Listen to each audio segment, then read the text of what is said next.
Drejtori huaj humbi jetën në vendin e punës, arrestohet inxhinieri i firmës së ndërtimit në Tiranë.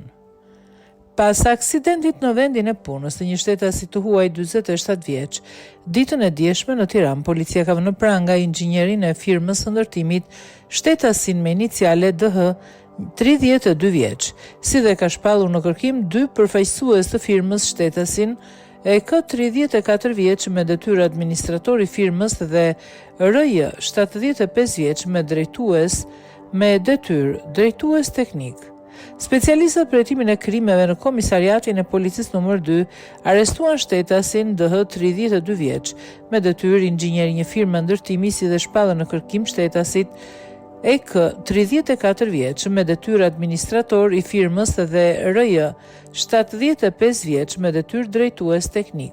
Pasi dyshohet se si pasojë shkeljes së rregullave të mbrojtjes në punë, ditën e dieshme e ka rënë nga lartësia një pallati në ndërtim shtetasi huaj VN 47 vjeç, i cili për pasojë ka humbur jetën. Punohet për kapjen e 2 shtetasëve të shpallur në kërkim, njoftoi policia.